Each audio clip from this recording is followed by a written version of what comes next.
Hi, my name is Omar. I am spokesperson of Gambians Against Looted Assets. So the social media regulations by the Minister of Information and also the media aggregation bill or policy, whatever they call it, it's not like at least it have an impact. It's a direct threat and an attack to media freedom, freedom of expression, and then any other right that accompany that. Because if you read the regulations, now the state have to decide who become a journalist if the state wants to register or aggregate journalists, but also media, the social media regulations.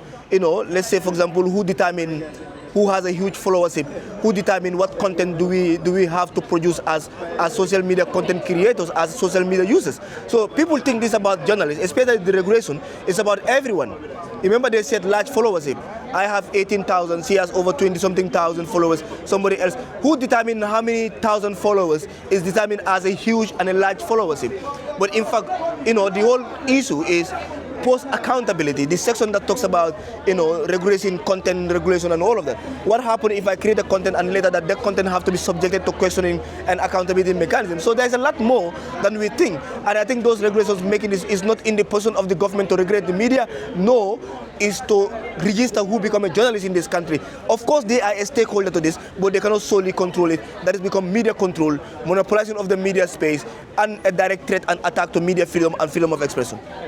Well, so when we talk about human rights, when we talk about democracy, and when we talk about all the freedoms, we cannot talk about any other freedom without talking about press freedom, because it's the press that amplify the rest of our voices that carries our freedom and that carries our right.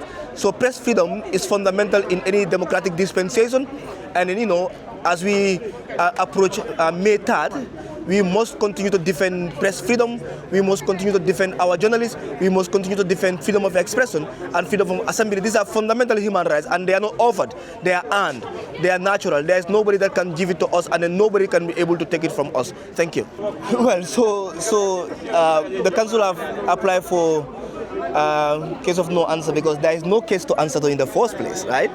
And we have seen how the argument from both the council and also the prosecution went, that that there is no case. We were charged for unlawful assembly and common nuisance, but all of the witnesses that came to court could not establish that actually we were arrested for unlawful assembly. In fact, okay, my colleagues were arrested at the scene, but I wasn't even arrested at the scene. I was arrested simply because I spoke to the media.